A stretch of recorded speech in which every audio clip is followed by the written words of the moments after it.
なんだこれ。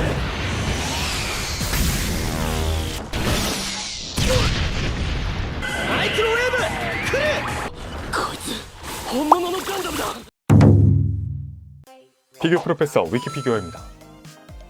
대륙의 양대 로봇 피규어 회사이자 베레이션의 선두주자이기도 한 CCS 토이즈 건담 아니 에반게리온 시리즈의 두 번째 주자 에바 2호기 이식을 공개했습니다. 기존에 뭔가 에반게리온 초호기의 끝판 버전 같은 느낌이었던, 그래서 이질감이 딱히 없었고 그저 정면 얼굴 잘 뽑아져서 좋았던 CCS 에반게리온 최종 호기에 비해서요, 이번 에바 2호기 이식 꽤 이질적인 모습입니다. 일단 삐죽토순 뿔과 무엇보다 듀얼아이라는 점, 듀얼아이도 그냥 듀얼아이가 아니라 날카롭게 뻗은 형태의 그런 눈빛이라는 점에서 더더더 이질적인 모습인데요. 다만 뭐 사실 에바 2호기가 베리에이션이 워낙 많긴 합니다. 미라 버전도 있고요, 뭐 그만 죽여줘 버전도 있다 보니까 이 정도면 뭐 어찌 보면은 양호하다 볼 수도 있겠습니다. 일단 붉은 톤의 체형은 유지하고 있으니까요. 뿔은 뭐 2호기의 뿔은 익숙하기도 하고 듀얼아이야 뭐 멋있잖아 한잔해.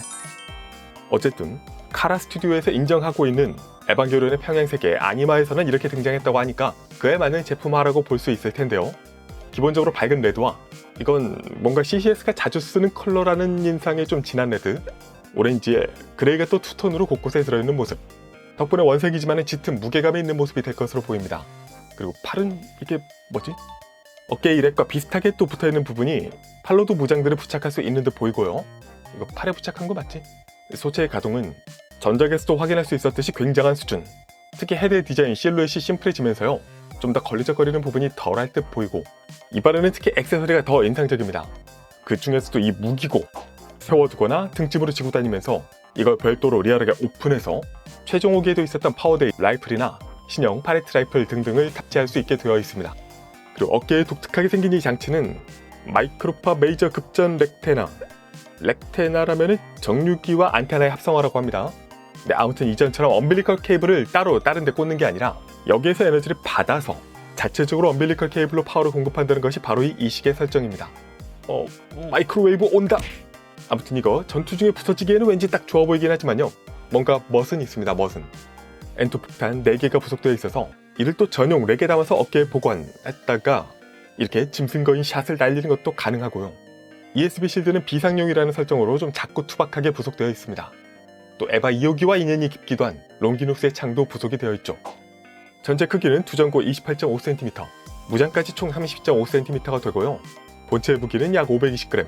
힐쿼터 출시면은 다음 때까지잖아. 역시 거의 만들어 놓고 판매하는 CCS 토이즈인가 봅니다. 그렇다면 당장 또 국내외 등등에서 선행 리뷰 등이 있을 것이라고 예상할 수 있겠습니다. 자, 저 개인적으로는 원래 2호기를 에반게리온 중에서 가장 좋아하기도 하고요. 이질적이라도 2호기, 뭔가 안정된 실전형 병기라는 느낌이 특히나 이 버전에서 진하게 느껴지기 때문에 그 뭔가 택티컬 솔저 느낌이 있거든요. 그래서 호입니다. 구매가. 뭐 이런 연동 기믹들은 그대로 있겠죠. 다만 여기서 또 베리에이션이 어떻게 나올지 안 나올지는 그래서 천천히 사는 게 승자일지도 모르지만요, 그때까지 참기가 참 힘들다는 게 그 심리를 이용하는 거구나. 아무튼 고려하시는 분들 현명한 선택 되시길 빌면서 피규어 프로페서 위키피규어였습니다. 위키 구독, 좋아요, 알림 고고고.